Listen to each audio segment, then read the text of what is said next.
Indonesia Education. Channel ini dipersembahkan untuk education, information, and entertainment. Happy watching!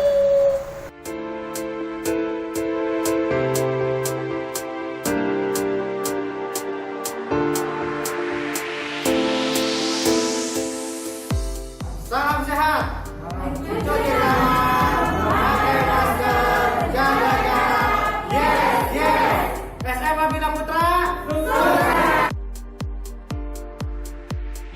Bismillahirrahmanirrahim. Assalamualaikum warahmatullahi wabarakatuh. Sebelumnya perkenalkan, nama saya Pupu Fauziah. Saya guru PPKN SMA Bina Putra Banjar. Nah, pada kesempatan kali ini saya akan sedikit menjelaskan mengenai kedudukan, tugas, dan fungsi dari kementerian. Nah, ada 3 poin utama yang akan kita bahas. Yang pertama adalah kedudukan, tugas, dan fungsi kementerian.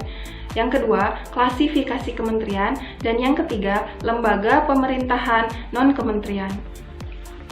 Baik, yang pertama yaitu kedudukan, tugas, dan fungsi dari kementerian. Nah, sistem pemerintahan yang digunakan di negara Republik Indonesia adalah sistem pemerintahan presidensial, yang artinya negara Republik Indonesia dipimpin oleh seorang presiden.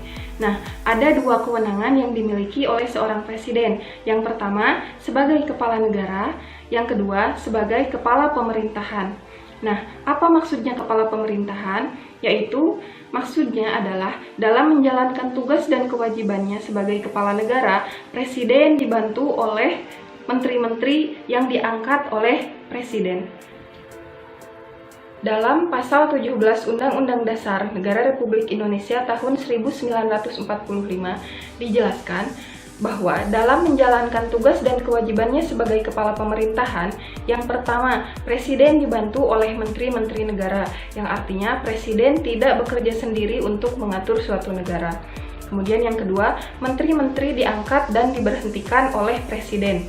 Yang ketiga, setiap menteri membidangi satu urusan tertentu dalam pemerintahan, yang artinya satu menteri hanya boleh membidangi satu urusan tertentu di suatu pemerintahan. Kemudian yang keempat, yaitu pembentukan, pengubahan, dan pembubaran kementerian negara diatur dalam undang-undang. Nah, meskipun yang mengangkat atau yang memberhentikan menteri adalah presiden, tapi presiden harus mengacu kepada undang-undang dalam urusan kementerian. Poin yang kedua, yaitu klasifikasi kementerian. Nah, kementerian di Indonesia diatur dalam Undang-Undang Nomor 39 Tahun 2008. Salah satu isinya mengatakan bahwa kementerian maksimal berjumlah 34 kementerian. Jadi, kementerian yang ada di Indonesia tidak boleh lebih dari 34 kementerian.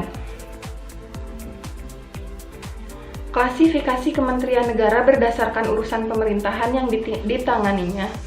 Klasifikasi kementerian negara berdasarkan urusan pemerintahan yang ditanganinya dibagi menjadi 3 kelompok.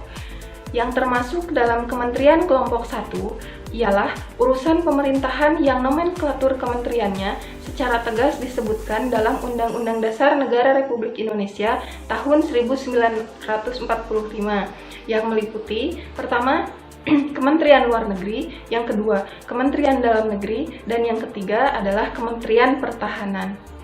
Nah, kemudian yang termasuk ke dalam Kementerian Kelompok 2 adalah urusan pemerintahan yang ruang lingkupnya disebutkan dalam Undang-Undang Dasar Negara Republik Indonesia tahun 1945 yang meliputi pertama, Kementerian Agama, Kementerian Hukum, Kementerian Keuangan, Kementerian Keamanan dan Hak Asasi Manusia, Kementerian Pendidikan dan Kebudayaan, Kementerian Kesehatan, Kementerian Sosial, Kementerian Ketenagakerjaan, Kementerian Perindustrian, Kementerian Perdagangan, Kementerian Pertambangan, Kementerian Energi dan SDM, Kementerian PUPR, Kementerian Perhubungan, Kementerian Komunikasi dan Informatika, Kementerian Kehutanan, Kementerian Perikanan, Kementerian Desa, dan Kementerian Daerah Tertinggal. Adapun yang termasuk Kementerian Kelompok 3 yaitu Kementerian Perencanaan Pembangunan Nasional, Kementerian Pendayagunaan Aparatur Negara dan Reformasi Birokrasi, Kementerian BUMN, Kementerian Koperasi dan UKM, Kementerian Pariwisata, Kementerian Pemberdayaan Perempuan dan Perlindungan Anak, Kementerian Pemuda dan Olahraga, dan Kementerian Sekretariat Negara. Pembahasan yang ketiga yaitu lembaga pemerintahan non-kementerian.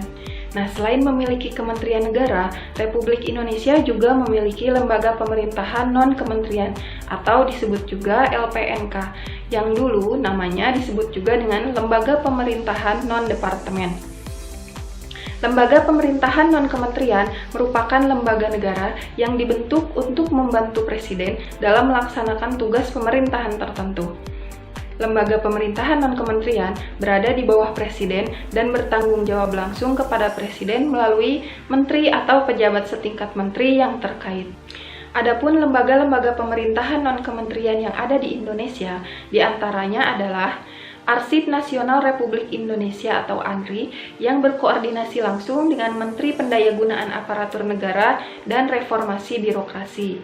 Kemudian, Badan Informasi Geospasial atau BIG, Badan Intelijen Negara atau BIN, Badan Kepegawaian Negara atau BKN yang berkoordinasi dengan Menteri Pendayagunaan Aparatur Negara dan Reformasi Birokrasi, Badan Kependudukan dan Keluarga Berencana Nasional atau BKKBN di bawah koordinasi Menteri Pemberdayaan Perempuan dan Perlindungan Anak, Badan Koordinasi Penanaman Modal atau BKPM di bawah koordinasi Menteri Koordinator Bidang Perekonomian. Sekian sedikit pemaparan materi yang berkaitan dengan Kementerian Republik Indonesia dari saya. Terima kasih atas perhatiannya.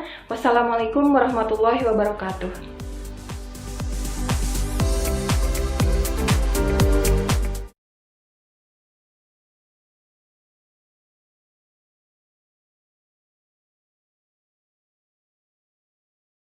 Jangan lupa like, comment, and subscribe.